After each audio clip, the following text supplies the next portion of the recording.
मेरे साथ इस समय बातचीत करने के लिए कांग्रेस के प्रेसिडेंट मौजूद हैं जीएन मीर से जानना चाहेंगे कि लगातार भारतीय जनता पार्टी का ये दावा है कि अब जो सीट्स को लेकर डिलिमिटेशन का एक प्रपोजल जो सामने आया है उसको लेकर जो है स्वीकार किया जा रहा है। क्या कांग्रेस इस डिलिमिटेशन को स्वीकार करती है या नहीं करती है? और जिस तरह से जम्मू संभाग के अंदर जो है 6 सीटें डिवाइड की गई और कश्मीर संभाग के अंदर जो है 1 सीट दी गई है, सर किस तरह से देखते हैं इस महत्वपूर्ण फैसले को? और आप कांग्रेस के प्रेसिडेंट हैं, आप किस तरह से इस फैसले को, आप प्रपोजल को देखते हैं डिलिमिटेशन की? देखिए, अभी तो इसमें एक ही चीज़ था जिस पर नज़र रखने की ज़रूरत थी, वो था क्रिएशन 7 सीटों का।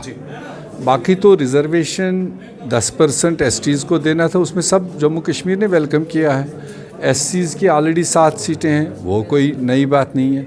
मगर अब उन 2 चीज़ों में भी देखना है कि जब सीटें आइडेंटिफाई होंगी, क्या वो मेरिट पर होंगी, पॉपुलेशन बुनियाद पर होंगी, जहाँ जिनकी पॉपुलेशन है वहाँ उनको दिया जाए, या भाजपा उसको नीटी ग्रीटी करके अपना पॉलिटिकल गेम खेलेगा वो रिजर्वेशन को लेकर। जहाँ तक 7 सीटें क्रिएट करने की बात है, उसमें कमीशन के सामने ऑलरेडी 3-4 पॉलिसीज़, जिसको क्राइटेरिया कहते हैं, पैरामीटर कहते हैं, उन 4 पैरामीटर्स के बुनियाद पर उनको 7 सीटें पैदा करनी थी। जिसमें पहला पैरामीटर है कि पॉपुलेशन को मद्देनज़र रखो, दूसरा पैरामीटर है मीन्स ऑफ कम्युनिकेशन, तीसरा है हिली टेरेन एंड द डिस्टेंस।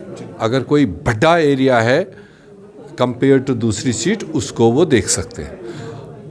हमने अभी इसीलिए कोई स्ट्रांग रिएक्शन नहीं दिया। क्या आप इस फैसले आप फैसले की ही मैं बात कर रहा हूँ, चूँकि इसके लिए ही प्राइम मिनिस्टर ने 24 जून को ऑल पार्टी मीटिंग बुलाई थी। उसमें ऑन रिकॉर्ड है प्राइम मिनिस्टर और होम मिनिस्टर कि अफवाहों पर कोई भी पॉलिटिकल पार्टी बात ना करे, क्योंकि बाहर अफवाहें थी। हम आपको एश्योर कर रहे हैं कि जो लेड डाउन क्राइटेरिया है, जो पैरामीटर्स है, उसके मुताबिक कमीशन फैसला करेगा और पॉलिटिकली गाइडेड नहीं होगा। तो इसलिए अब जो फैसला आया है वो हम उस एसोसिएट ग्रुप का हिस्सा नहीं है। मैं उसमें अभी गया नहीं, मैंने देखा नहीं। हम वेट करेंगे जब रिज़ल्ट आउट आएगा, पब्लिक डोमेन में आएगा, कहाँ पर सीट दी है, इन 4 पैरामीटर्स में कौन सा पैरामीटर उसमें लागू हुआ है। अगर वो इन्हीं 4 पैरामीटर्स के मुताबिक पूरे जम्मू और कश्मीर में सीटें क्रिएट हुई होगी, मैं वेलकम करूंगा। अगर पैरामीटर से हट के कोई अपनी पॉलिटिकल कॉन्स्टिट्यूंसी निकालने की कोशिश की गई, कांग्रेस विल स्ट्रांगली रिएक्ट। नहीं, एक आखिरी ये है ना, महत्वपूर्ण सवाल ये है कि जिस तरह से बताया जा रहा है कि ड्राफ्ट के सामने जो जिक्र जो उसमें किया गया है, सांबा हो, कुपवाड़ा हो या फिर अलग क्षेत्र हो, उसके अंदर 6 सीटों को अगर हम जिक्र कर रहे हैं, कश्मीर के अंदर जो है 1 सीट दी गई है। मगर डिलिमिटेशन प्रोसेस के बाद जो है नेशनल कॉन्फ्रेंस हो, पीडीपी हो, और इसके साथ साथ कांग्रेस पर आरोप लगाए जा रहे हैं और भारतीय जनता पार्टी का ये कहना है कि ये फैसला जो है, ये तमाम पार्टियां जो है इस फैसले को स्वीकार नहीं कर रहे हैं। आखिर क्यों? हालांकि ये जम्मू कश्मीर में दी गई हैं सीटें, आखिर क्यों? हमने अभी ऑफिशियली न रिजेक्ट किया, न अपोज किया, ना ही हमने उसकी माला पहन ली।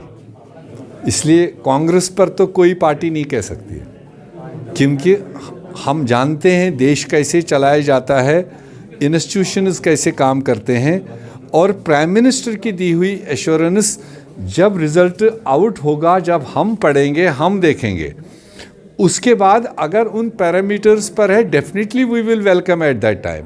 जब तक हम देखेंगे नहीं तो किसी हियर से पर हम उल्टी भी नहीं करेंगे। नहीं, वो कह रहे हैं कि 6 सीटें जो आई हैं, अब कहना कि 50 का आंकड़ा पार होगा। आपको प्रॉब्लम यही है, सारे मीडिया वालों को जबरदस्ती कुछ आप ये कहलवाना चाहते हो, जम्मू को क्यों गई, कश्मीर को क्यों नहीं? नहीं, जबरदस्ती मैं कह रहा हूँ, मेरे मतलब कश्मीर के नेता जो है वो सुनिए, नेता जो बोल रहे हैं, सुनिए ना सर, वो कह रहे हैं कि 1 तारीख को इसका प्रदर्शन किया जाएगा। वो तो एक अलग पार्टीज है, वो मेरे चचेरे भाई थोड़ी हैं। I am a Congress party, मुल्की पार्टी। मगर बीजेपी तो आप पे तंज कसती है ना, वो कहती है कि 6 सीटों से। जवाब दिया मैंने कहा जब मेरे पास डिलिमिटेशन कमीशन का रिपोर्ट आएगा, मैं ये देखूंगा कि देश के प्राइम मिनिस्टर ने जो एश्योर किया था, क्या ये उसके बराबर है या उससे आउज है। तब मेरा जो सवाल होगा वो देश के प्राइम मिनिस्टर से होगा।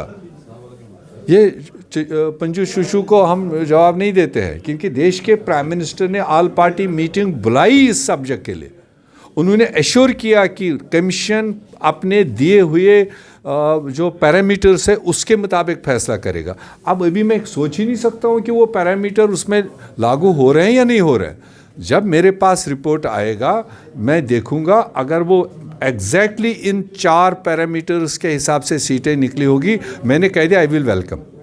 अगर पैरामीटर से हट के कोई अपनी पॉलिटिकल कॉन्स्टिट्यूंसी निकालने की कोशिश की गई होगी, जिसमें ना पॉपुलेशन सपोर्ट में हो, ना टेरिन सपोर्ट में हो, ना कम्युनिकेशन की लैब सपोर्ट में हो, ना डिस्टेंस सपोर्ट में, तो मैं ज़रूर उस पर सवाल खड़ा करूँगा। वो चाहे पॉलिटिकल रहे या जम्मू की हो, वो गैर पैरामीटर्स पर कश्मीर की हो या जम्मू की हो, गुलाम अहमद मीर सवाल उठाएगा।